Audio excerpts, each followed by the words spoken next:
कैसे हैं दोस्तों कोई आपने सोचा कि मौत से पहले की पेशन गोई भी सच साबित हो सकती है। तो दोस्तों अब आपके लिए खबर ये है कि साइंस की मदद से क़ब्ल अज़ वक्त मौत का पता लगाना मुमकिन हो चुका है।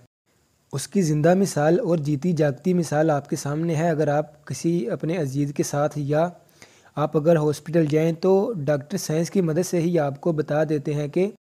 इतने मंथ या इतने साल ज़िंदा रह सकते हैं या आपका कोई भी अजीज़ इतनी देर तक ज़िंदा रह सकता है। ये सब डॉक्टर साइंस की मदद से ही करते हैं और अक्सर औकात डॉक्टरों की पेशन गोई सच साबित होती है, जिसकी वजह साइंस है। आज की वीडियो पर जाने से पहले अगर आपने अभी तक ये चैनल सब्सक्राइब नहीं किया तो अभी कर लें और बेल के आइकन पर क्लिक करना मत भूलिएगा। तो दोस्तों, एक तहकीक के मुताबिक नए मसनूई ज़हानत के निज़ाम से मौत के वक्त की दुरुस्त पेशन गोई मुमकिन हो चुकी है। साइंसदानों ने चैट जीपीटी जैसी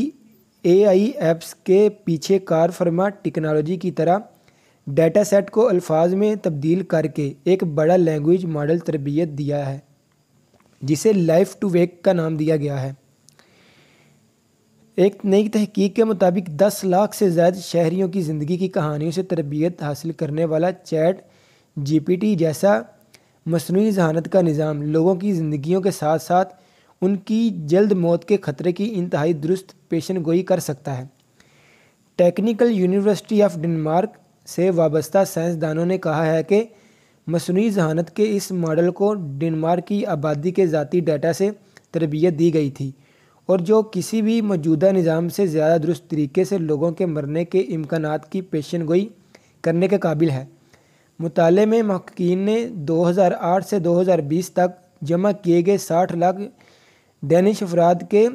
सेहत और लेबर मार्केट के डाटा का तजिया किया, जिसमें लोगों की तालीम, डॉक्टरों और हस्पतालों के दौरे, मर्ज़ की तशख़ीस, आमदनी और पेशे शामिल हैं। साइंसदानों ने चैट जीपीटी जैसे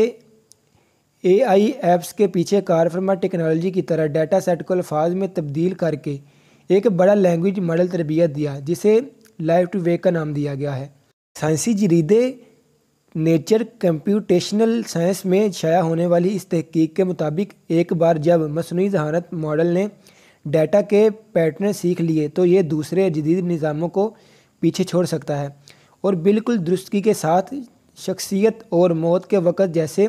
नताइज की पेशन गोई कर सकता है। मुहक्कीन ने 35 साल से 65 साल की उम्र के लोगों के एक ग्रुप का डाटा लिया, जिनमें से निसफ 2016 और 2020 के दरमियान मर गए थे, और मसनूई ज़हानत सिस्टम से ये पेशन गोई करने को कहा कि इन में से कोई ज़िंदा रहा और कौन मर गया। इन्होंने पाया कि इस निज़ाम की पेशन गोइयाँ किसी दूसरे मौजूदा मसनूई ज़हानत मॉडल और लाइफ इंश्योरेंस कंपनियों की जानिब से प्राइस पॉलिसीज़ के लिए इस्तेमाल किए जाने वाले तरीके के मुकाबले में 11% दुरुस्त साबित थी। DTU के इस मुताले के मुसन्निफ़ सन लेहमन ने कहा, जो चीज़ दिलचस्प है वो ये निज़ाम है कि ये इंसानी ज़िंदगी को वाक़यात के एक तवील सिलसिले के तौर पर समझता है, जैसा कि किसी ज़ुबान में एक जुमला कई अल्फाज पर मुश्तमिल होता है। इनके बकौल ये आम तौर पर इस किस्म का टास्क है जिसके लिए मसनूई ज़हानत में ट्रांसफार्मर मॉडल इस्तेमाल किए जाते हैं, लेकिन हमारे तजर्बात में उनका तजिया करने के लिए इस्तेमाल करते हैं, जिसे हम ज़िंदगी की तरबियत कहते हैं, यानी इंसानी ज़िंदगी में पेश आने वाले वाक़यात। मॉडल का इस्तेमाल करते हुए मुहक्किकीन ने आम सवालात के जवाब ढूंढे, जिसे 4 साल के अंदर किसी शख्स के मरने के इम्कानात ज़्यादा होते हैं। इन्होंने पाया कि मॉडल के जवाबात मौजूदा नताइज से मुताबिकत रखते हैं, जैसे कि जब दीगर तमाम अवामिल पर गौर किया जाए तो आला ओहदे पर या ज़्यादा आमदनी वाले अफराद के ज़िंदा रहने के इम्कानात ज़्यादा होते हैं और मर्द होने,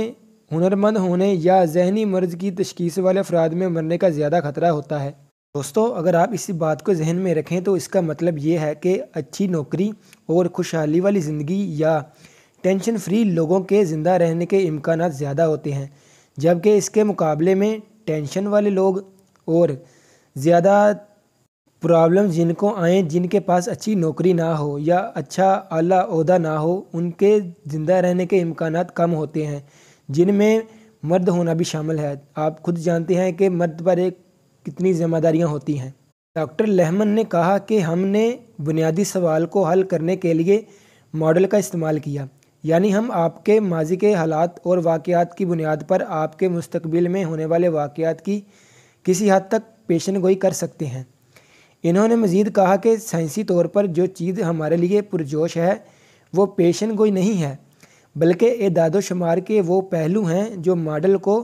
ایسے درست جوابات فراہم کرنے کے قابل بناتے ہیں۔ یہ ماڈل آبادی کے ایک حصے میں پرسنالٹی ٹیسٹ کے نتائج کی درست پیشن گوئی کر سکتا ہے،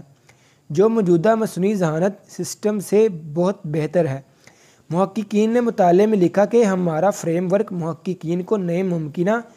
میکانزم کی شناخت کرنے کی اجازت دیتا ہے جو زندگی کے نتائج اور ذاتی مداخلے سے وابستہ امکانات کو متاثر کرتے ہیں۔ تاہم سائنسدانوں نے خبردار کیا کہ اخلاقی خدشات کی وجہ سے لائف انشورنس فرمز کو اس ماڈل کا استعمال نہیں کرنا چاہیے۔ ڈاکٹر لہمن نے نیو سائنٹس جریدے کو بتایا، واضح طور پر ہمارے ماڈل کو کسی انشورنس کمپنی کو استعمال نہیں کرنا چاہیے، کیونکہ انشورنس کے حوالے سے تصور یہ ہے کہ کسی حادثاتی واقعے یا موت یا بیگ کھونے سے متاثر ہونے والا بدقسمت شخص کون ہوگا، اس کے بارے میں معلومات میں اضافہ نہ کرتے ہوئے ہم اس بوجھ کو ایک طرح سے بانٹ سکتے ہیں۔ محققین یہ بھی متنبع کرتے ہیں کہ لائف ٹو ویک نظام کے استعمال کے حوالے سے دیگر اخلاقی مسائل بھی ہیں، جیسا کہ حساس ڈیٹا کی حفاظت، رازداری اور ڈیٹا میں تعصب کا کردار۔ انہوں نے کہا، ہم اس بات پر زور دیتے ہیں کہ ہمارا کام ممکنہ حالات کی تلاش کرنا ہے، لیکن اسے صرف ان ضوابط کے تحت حقیقی دنیا کی ایپلیکیشنز میں استعمال کیا جانا چاہیے جو لوگوں کے حقوق کا تحفظ کرتے ہیں۔ دوستو، آخر میں آپ کی اس ویڈیو کے متعلق کیا رائے ہے نیچے کمنٹ باکس میں ضرور بتائیں، اور اگر آپ کو یہ ویڈیو پسند آئی ہو تو اسے لائک کریں۔ اس سے ہوگا یہ کہ یوٹیوب زیادہ سے زیادہ لوگوں کو یہ ویڈیو ریکمنڈ کرے گا، اور اس طرح کی مزید اچھی ویڈیوز دیکھنے کے لیے اگر آپ نے ابھی تک یہ چینل سبسکرائب نہیں کیا تو ابھی کر لیں، اور بیل کے آئیکن پر کلک کرنا مت بھولیے گا۔